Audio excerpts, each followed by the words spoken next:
turakwitabye karamenya gasananga kuri buri munsi kuko duhamagaye kugira ngo dukize ku mpuhwe zawe. Ku izina ry'Imana Data na Mwana na Roho Mutagatifu, amen. Amahoro bana b'Imana, nimuhumure, Imana iradukunda, ije gusangira natwe kugira ngo iduhe ubuzima. Kuri wa kabiri w'icyumweru gitagatifu tariki 4 Mata 2023, isomo rya mu gitabo cy'umuhanuzi Izayi umutwe 49 umurongo wa 1 kugeza ku 6. Birwa ni munyumve, bihugu bya kure mu ntega amatwi, Uhoraho yampamagaye ntaravuka, ngiri mu nda ya mama, izina ryanjye yararivugaga. Umunwa wanjye yawugize nk'inkota icyaye, ankinga mu gicucu cy'ikiganza cye, angera nk'umwambi ucyaye, ampisha mu mutana we. Yarambwiye ati, uri umugaragu wanjye Israheli, ni wowe nzagaragarizamo ikuzo ryanjye. Ariko njye naribwiraga nti, naruhiye ubusa, mvunwa n'ibidafite akamaro. Nyamara Uhoraho ni uzandenganura, igihembo nagiteguriwe iruhande rw'Imana yanjye. None ngaho Uhoraho yabyivugiye, wowe wandemeye kumubera umugaragu kuva nkiri mu nda ya mama, kugira ngo mugarurire Yakobo, mukoranyirize Israheli. Guhera ubu rero mfite ubutoni kuri Uhoraho, ububasha bwanjye bukaba ari Imana yanjye. Yarambwiye ati, gusubiranya imiryango ya Yakobo no kugarura abarokotse ba Israheli, ibyo ntibihagije ku mugaragu wanjye, ahubwo nakugeneye kuba urumuri rw'amahanga, kugira ngo umukiro wanjye usakare kugera ku mpera z'isi. Iryo ni ijambo ry'Imana. Zaburi ya 71. Nzamamaza umutsindo wawe n'agakiza kawe ubuziraherezo. Uhoraho ni wowe buhungiro bwanjye, sinzateterezwa bibaho. Mu butabera bwawe unkiranure nengere, untege amatwi maze undokore. Umbere urutare negamira, nshobora guhungiramo buri gihe. Wiyemeje kunkiza, wowe rutare rwanjye rw'intamenwa. Ni wowe mizero yanjye Nyagasani, narakwisunze kuva nkivuka, unyitora nkiva mu nda ya mama, nicyo gituma nzahora ngusingiza. Nzatangaza ukuntu uri indahemuka, iminsi yose namaze agakiza kawe, kuko ibyiza byawe bitagira ingano. Mana, wanyigishirije kuva mu buto bwanjye, na n'ubu ndacyarata ibyiza byawe. Nzamamaza umutsindo wawe n'agakiza kawe ubuziraherezo. Nyagasani Yesu nabane namwe. Amagambo mu ivanjili ntagatifu yanditswe na Yohani umutwe wa 13 umurongo 21 kugeza ku 33, wa 36 kugeza ku 38. Yesu agiye kuva kuri iyi si ngo asange se, igihe ari ku meza hamwe n'abigishwa be, ashenguka umutima maze avuga yemeza ati, ndababwira ukuri koko, umwe muri mwe agiye kungambanira. Abigishwa be batangira kurebana, bibaza uwo ashaka kuvuga. Nuko umwe mu bigishwa be, uwo Yesu yakundaga, akaba yegamiye Yesu ku gituza. Simoni Petero amwicira ijisho, aramubwira ati, mubaze uwo avuga uwo ari we. Wa mwigishwa yakegamiye mu gituza cya Yesu, aramubwira ati, Nyagasani, uvuze ninde? Yesu aramusubiza ati, nuwo ngiye gukoreza umugati nkawumuha. Nuko akoza ikimanyu cy'umugati, agihereza Yuda mwene Sikariyoti. Yuda ngo amare kwakira uwo mugati, Sekibi amwinjiramo. Nuko Yesu aramubwira ati, ibyo ugiye gukora bigire vuba. Ariko mubaraho ku meza ntihagira umenya ikimuteye kuvuga ibyo. Kubera ko Yuda yarasanzwe ari umubitsi, bamwe bakeka ko Yesu yashatse kumubwira ngo ajye kugura iby'umunsi mukuru, cyangwa se ngo agire icyaha abakene. Amaze kumira icyo kimanyu cy'umugati, aherako arasohoka. Hari nijoro. Yuda amaze kugenda, Yesu aravuga ati, ubu rero umwana w'umuntu ahawe ikuzo, n'Imana iherewe ikuzo muri we. Ubwo rero Imana iherewe ikuzo muri we, n'Imana izamuha ikuzo muri yo, kandi dore iri hafi yo kumukuza. Twana twanjye, ndacyari kumwe namwe igihe kigufi. Muzanshaka, maze nk'uko nabibwiye Abayahudi nti, aho ngiye ntimushobora guhajya, namwe ubu nibyo mbabwiye. Simoni Petero aramubwira ati, Nyagasani, ugiye kujya he? Yesu aramusubiza ati, aho ngiye kujya ubu ngubu ntushobora guhankurikira, ariko amaherezo uzahankurikira. Petero aramubwira ati, Mwigisha, ubu se nabuzwa n'iki kugukurikira? No kugupfira nagupfira. Yesu aramusubiza ati, uzampfira. Ndakubwira ukuri koko, isake ntiza kubika utaranyihakana gatatu.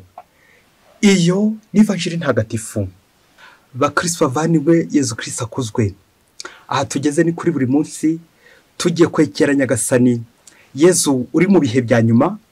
Nkuko turi kubibona muri iki cyumweru gitagatifu, umubyeyi wese uri mu bihe bya nyuma agira amagambo akoresha, ajya n'imenyetso atanga kugira ngo koko abashe kuburira abana be, anako ari no kubaheramo umurage. Natwe Yesu Kristo ari kuduha umurage, umurage w'urukundo, uko tuzasigara dukundana mu gihe Yesu we azaba atakiri kumwe natwe hano ku isi, ariko akazagumana natwe koko. Mbere yo kubabwira ingingo remezo tujye kuzirikanaho hamwe n'amasomo y'uyu munsi, reka tubanze dukora umwitozo. Umunsi umwe abagabo batatu bari bakize cyane, bifuje kujya gufasha abakene. Nuko wa mbere abwira umuhungu we ati, mwana wanjye, genda ufate umufuka w'ibishyimbo ubundi uwijyane ku ibarabara, bityo abakene bose babishaka baze gutambuka, baze gufata kuri ibyo bishyimbo, buri wese ubishaka ubitereke ku ibarabara. Nuko ngo uwa kabiri abwira nawe umuhungu we ati, mwana wanjye, fata mu mifuka y'ibishyimbo dufite ufatemo umwe, ugende utoranye abakene maze uwo bagabanye ubibahe. Nuko ngo n'uwa gatatu abwira umuhungu we ati, mwana wanjye, mfatira umufuka w'ibishyimbo uwumpe mwutware, maze koko njya gusangira n'abakene, nsangire n'abakene. Ikibazo kikagira kiti, abagabo bose ko ari batatu batanze umufuka w'ibishyimbo buri wese nicyo yari afite koko. Bose uko basangiye n'abakene basangiye kimwe. Aha tukabona ko uwa mbere ni nkaho yajugunye ati, genda ushyire ku muhanda ababishaka baze kubifata. Uwa kabiri nawe tukabona ko yaratanze, atanga ibyo yari afite ariko ntabwo yagiyeyo. Uwa gatatu we yaragiye koko aranabyikorera, aragenda koko asangira nabo, arabazimanira, asangira nabo. Amen, amen, amen. Nguko abakristo bavandimwe, ushobora kuba afite ibintu bya mirenge, yankanajya n'umutima wo kubitanga, ngatanga rwose, ngatanga abantu benshi, ariko niba ntasangira n'abandi, ariko niba ntitangira abandi, ntago bihwanye, ntago ari kimwe. Tugere rero gutondagura iyo nshinga yo gusangira, turebe uburyo Yesu Kristo aza gusangira natwe isangira rya nyuma. Mu kuzirikana ku isangira rya nyuma Yesu Kristo hamwe n'abigishwa be, tujya kuzirikana ku ngingo nziza igira iti gusangira ubuzima. Bana b'Imana, dushobora gusangira ibintu, tugasangira amakuru yamva he na njya he, ariko niba tubanza tudashobora gusangira ubuzima, aho ngaho ni zeru. Ashobora no kumfira mu maboko. Kubera iki? Dusangira ibintu ariko ntabwo dusangira ubuntu bw'Imana. Amen, amen, amen. Niyo ntego rero igiye kutugaragira gusangira ubuzima. Uze kwibaza uti, uwo tubana muhereza ibintu cyangwa muhereza ubuntu bw'Imana? Dusangira iki? Wasanga dusangira ibiryo gusa, tugasangira yewe n'ibindi byose, ariko ntabwo dusangira ubuzima. Gusangira ubuzima n'abo tubana, gusangira ubuzima n'abandi. Amasomo yo kudufasha gusangira n'Imana. Turumva mu isomo rya mbere, Imana itwizera. Buryo umuntu Imana yizeye koko iranamutuma. Nk'uko Imana idutora ikanadutuma. Turumva Imana ituma umuhanuzi Izayi, ikamutuma gute? Ikamutuma mu mahanga, kuba urumuri rw'amahanga. Ngo wa mugaragu turi kumva, ugomba gukoranya umuryango w'Imana. Ntibihagije, Imana iravuze iti, gusubiranya imiryango ya Yakobo no kugarura abarokotse ba Isiraheli, ibyo ntibihagije ku mugaragu wanjye, ahubwo nakugeneye kuba urumuri rw'amahanga, kugira ngo umucyo wanjye usakare mu mpera z'isi. Amen, amen, amen, amen. Iri somo rikanyibutsa ko nubwo nakora ubutumwa bwahe, nubwo nasengera abarwayi bagakira, nubwo nakora ibitangaza bya he na mvahe, ariko niba ndashobora gusangira ubuzima n'abandi, gusangira ubuzima n'abayoboke b'Imana, gutanga urugero rwiza rw'ubuzima, ibyo bintu byose nkora, ibyo bintu byose ntanga, ntacyo bimaze. Kuba urumuri rw'amahanga, icyo nicyo Imana ishaka uyu munsi.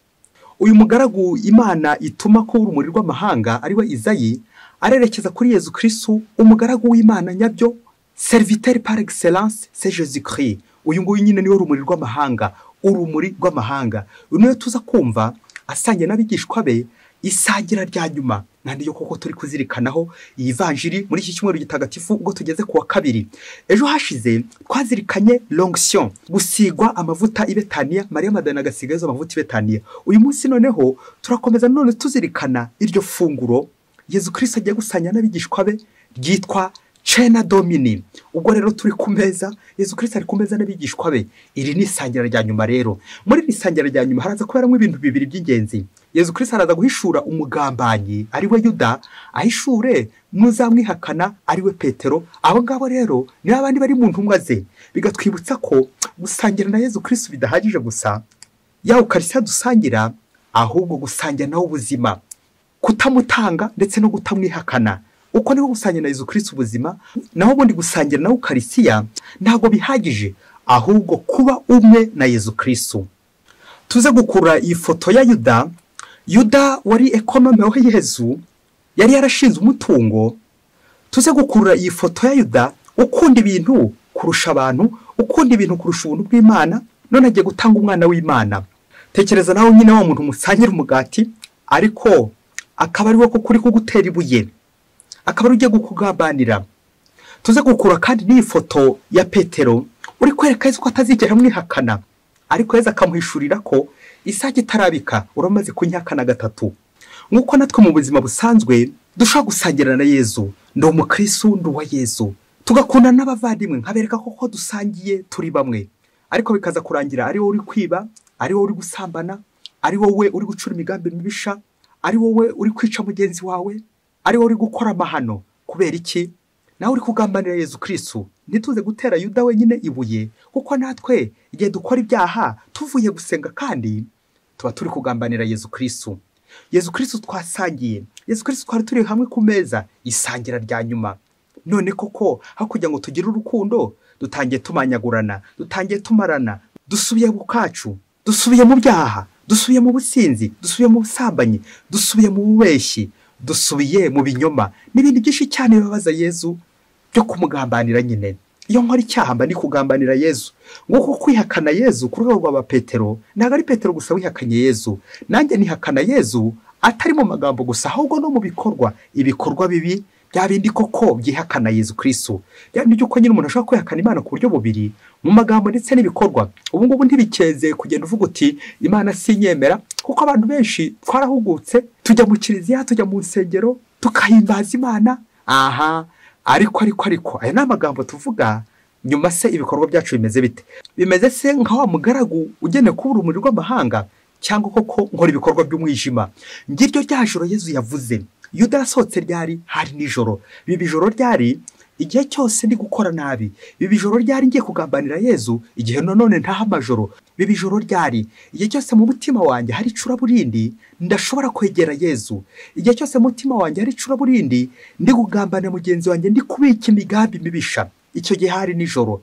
Ijoro rero ni icyo gihe cyose iwanjye hari icuraburindi, ndi gupanga imigambi mibisha ngiye gukora, ngiye kugambanira Yezu. Yuda ngo yasohotse ryari? Yasohotse nijoro. Ijoro iwanjye ni ryari? N'igihe cyose ntunze ubumwe n'Imana, n'igihe cyose ndi gushwana n'Imana, n'igihe cyose ngiye kugambana, n'igihe cyose ndi kubeshya, n'igihe cyose ibyaha byirunze mu mutima wanjye, aho niho ndashobora kubona Imana. N'igihe cyose ndashobora kubona Imana. Turi gusangira na Yezu Kristo, ariko sindi kumubona. Kubera iki? Ijoro. Yuda yasohotse ryari? Yasohotse nijoro. Nguko uko nshobora gusangira na Yezu, ariko tugasangira nawe ibiryo ibi bifatika, ariko sinzi igihe nsangira nawe ubuzima. Gusangira ubuzima n'abo dusangira Ukarisitiya. Ibi bya Yuda rero ntaho bitaniye naho umugabo utanga ngaho ari kujugunya, ngaho ari kwikuraho ibintu, gutanga ibintu byashaje, gutanga ibibore, gutanga imisigara n'ibindi byose ugashaka kubyivanaho, ariko nta mutima mwiza ufite. Naho bitaniye n'uwundi mugabo nawe urekura agatanga, wese agatanga, byose akaba yabyimaraho, ariko ntiyitange. Ikiruta rero no gutanga duke twineza, ariko turi mu mutima. Nguko gutanga ariko nkibuka no kwitanga. Urwo rugendo Yezu Kristo yaduhaye, akatwitangira, agasangira natwe ubuzima busharira, kugira ngo atuzure gusangira n'abandi ubuzima. Akabya bindi bavuga ngo umwana utaganiriye na se ntamenye icyo sekuru yasize avuze. Natwe abakristo bavandimwe tugerageze kuganiriza Yezu muri ibihe bya nyuma, muri risangira rya nyuma, kugira ngo natwe atumenyeshe uko atwifuza, dusangire nawe byose, dusangire ubuzima hamwe na Yezu Kristo.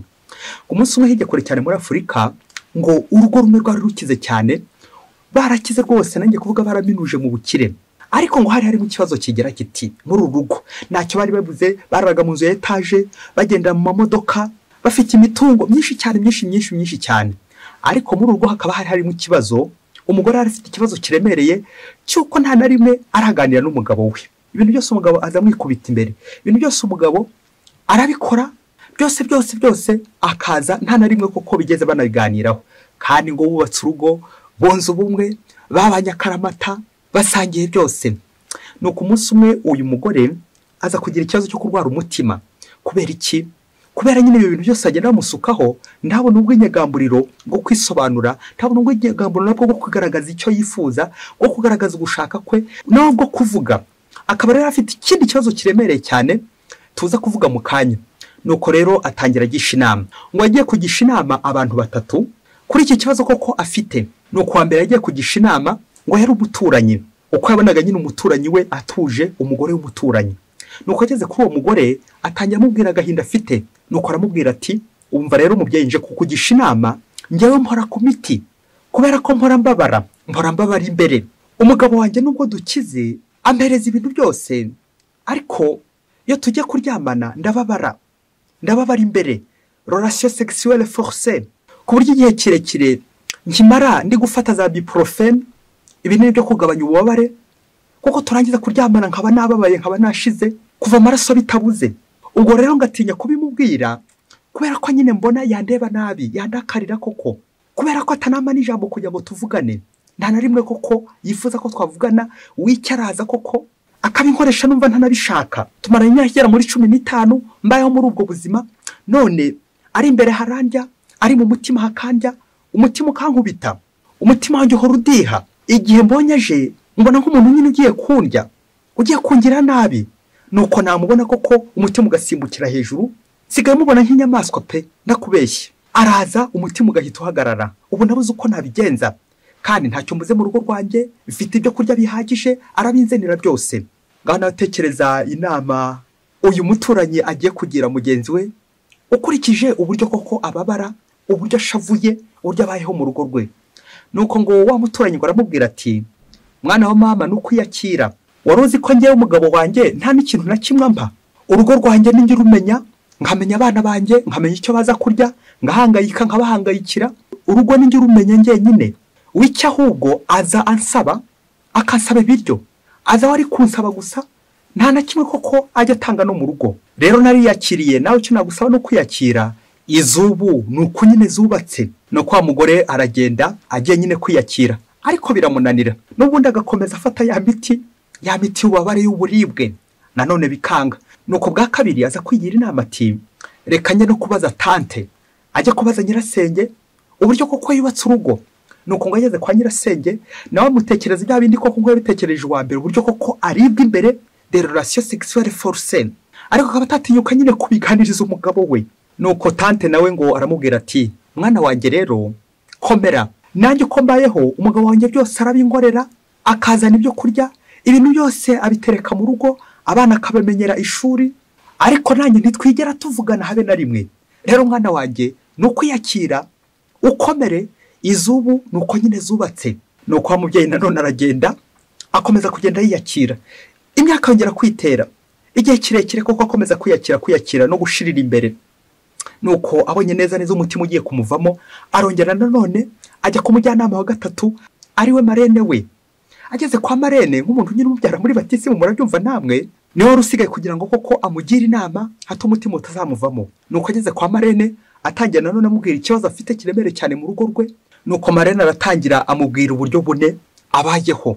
Ati rero mwana wanjye, njyewe uko mbayeho nyine nariyakiriye, ariko umugabo wanjye nubwo tutavugana, ankubita urushyi, ariko akankubita igitenge nyuma, ankubita igipfunsi, ariko akaza kunkubita agafuka k'umuceri, ak'ibirayi, ak'ibishyimbo, akakankubita nyuma, ankubita umutwe, akankubita inkonji, ariko akaza kunkubita ijerekani y'amavuta, ibirungo, ankubita umugeri, ariko nyuma akaza kunkubita akaguru k'ihene. Rero mwana wanjye nariyakire muri ubwo buzima, ingo z'ubu nuko nyine zubatse. Ngaho nawe mubyeyi, nkururiye ifoto y'uyu mubyeyi umaze kugisha inama aba bose ko ari batatu, umuturanyi, nyirasenge ndetse na marene we.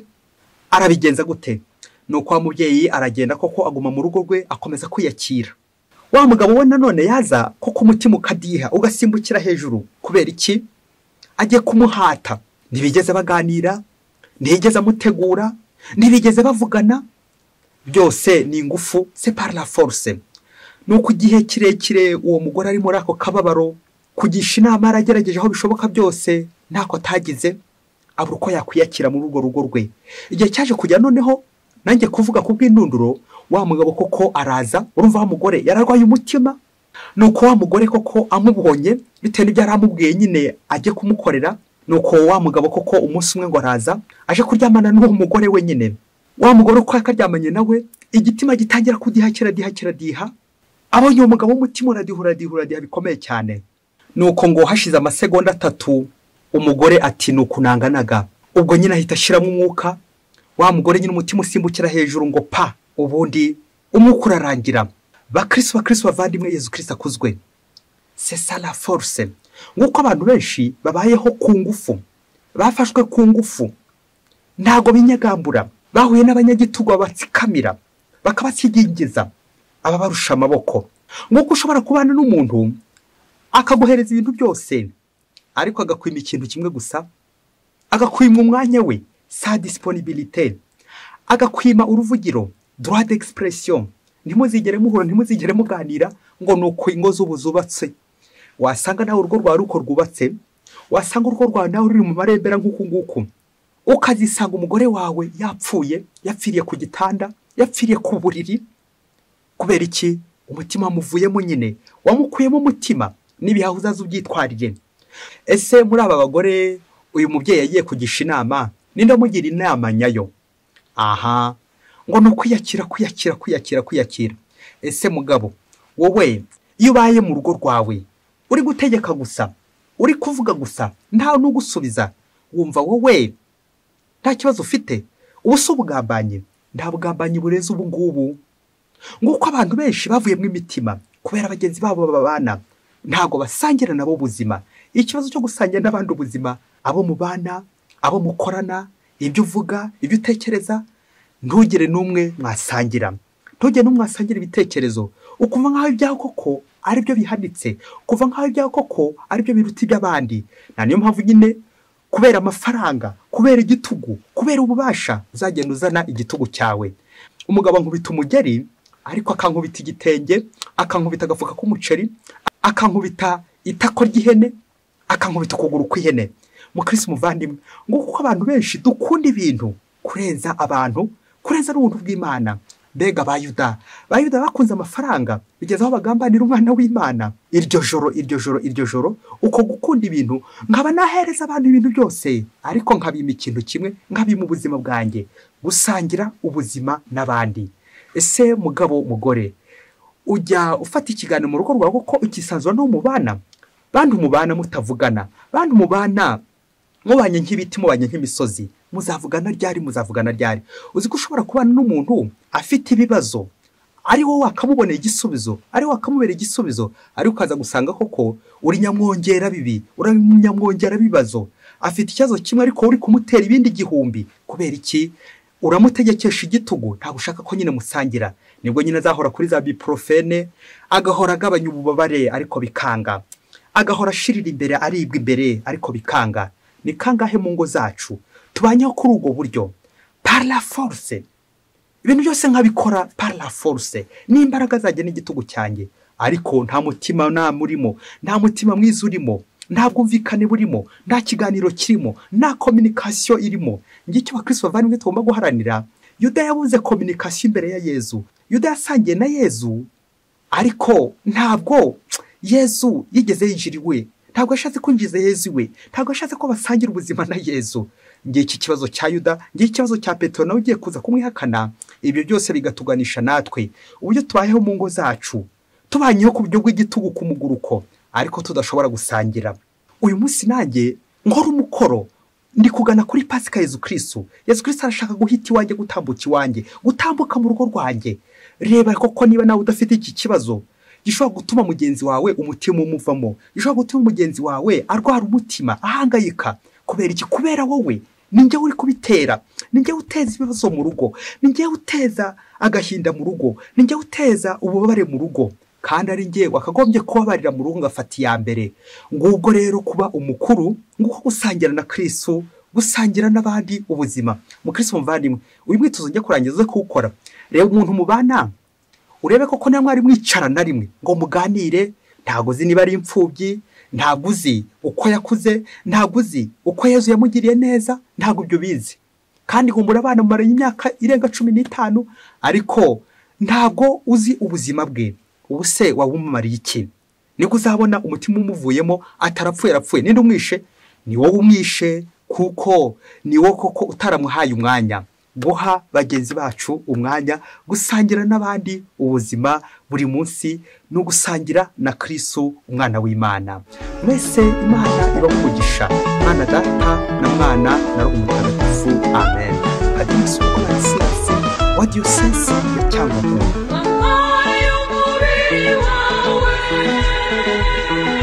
Wame,